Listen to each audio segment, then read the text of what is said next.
Hello friends, welcome to the channel. Last class में हमने पढ़ा था कॉम्बिनेशन एंड डिकम्पोजिशन रिएक्शन के बारे में। 4 टाइप्स के होते हैं, अब 2 हो गए हैं, 2 रह गई हमारी। कौन कौन सी? Displacement and double displacement reaction. तो सबसे पहले हमें पढ़ना है डिस्प्लेसमेंट रिएक्शन के बारे में। डिस्प्लेसमेंट हमें नाम से ही पता चल रहा है, किसी भी चीज़ को डिस्प्लेस करना। तो इसके अंदर क्या होता है हमारे पास? एक मोर रिएक्टिव एलिमेंट क्या होता है? एक मोर रिएक्टिव एलिमेंट डिस्प्लेस कर देता है लेस रिएक्टिव एलिमेंट को। किसको डिस्प्लेस करता है? Less reactive element. ये कौन सा एलिमेंट ज़्यादा रिएक्टिव होता है, कौन सा कम, वो हम रिएक्टिविटी सीरीज में पढ़ेंगे। इसका एग्जांपल क्या होता है? जैसे मान के चलो ए बी है, एक एलिमेंट है, एक तरफ सी है, तो जो सी है वो बी को रिप्लेस करके यहाँ चला जाएगा और हमारे पास ए सी प्लस बी बन जाएगा। एग्जाम्पल देखो, जैसे Fe प्लस CuSO4 है। Fe क्या हो गया? Iron, Cu copper sulphate. अब जो कॉपर है वो लेस रिएक्टिव होता है किस एज कम्पेयर टू किसके? आयरन के। आयरन मोर रिएक्टिव है, तो आयरन ज़्यादा रिएक्टिव होने की वजह से सल्फेट को अपने पास ले लेता है, जिसकी वजह से हमारे पास FeSO4 प्लस Cu बन जाता है। ठीक है।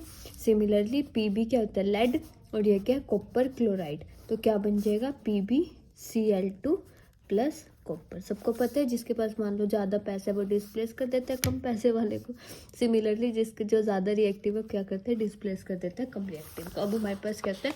रिएक्टिविटी सीरीज होती है, जैसे कि सोडियम सबसे ज़्यादा रिएक्टिव होता है, पोटेशियम, फिर sodium, calcium, magnesium, aluminium, zinc, iron, lead, hydrogen, copper, mercury, silver, gold. ठीक है।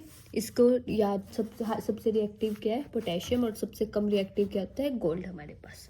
ये हमारे पास ऑर्डर है, ये हमें याद करना था। अब हमने क्या क्या एग्जांपल्स लिए थे देखो। लास्ट एग्जांपल में हमने आयरन और कॉपर लिया था। आयरन का है ऊपर है और कॉपर का है नीचे। ऊपर क्या है? ज़्यादा रिएक्टिव है, तो आयरन मतलब ज़्यादा रिएक्टिव है किससे? कॉपर से। सिमिलरली लेड भी क्या है? ज़्यादा रिएक्टिव है कॉपर से, तो इन्होंने इसको डिस्प्लेस कर दिया था।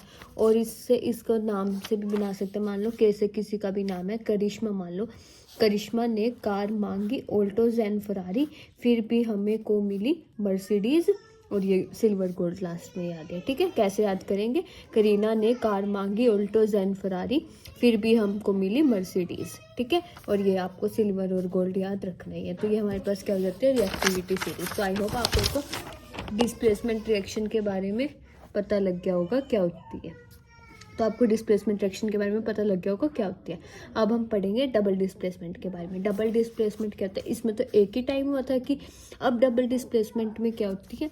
जो मान के चलो ए बी है प्लस सी डी है, उसमें ए डी और बी सी बना दिया। इसमें क्या होता है? हमारे पास जो आयन्स है उनका म्यूचुअल एक्सचेंज हो जाता है। क्या हो जाता है? Mutual exchange. ये वाला अपने इसको दे देता है और ये वाला अपने इसको दे देता है। मान के चलो हमने लिया FeCl2 प्लस CuSO4। ठीक है। आयरन क्लोराइड और कॉपर सल्फेट, तो हमारे पास क्या बन जाएगा? FeSO4 plus CuCl2। ठीक है।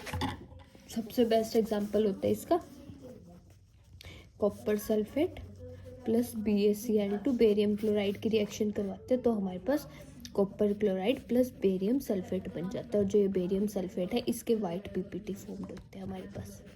ठीक है।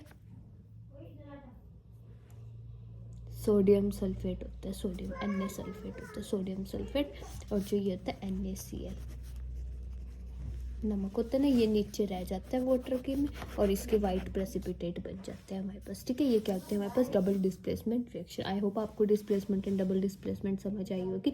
कोई भी डाउट हो तो आप कमेंट सेक्शन में पूछ सकते हैं। इसके बाद बस हमारे पास क्या रह गया? एक रिडॉक्स रिएक्शन होती है, जिसमें हम पढ़ेंगे ऑक्सीडेशन और रिडक्शन के बारे में।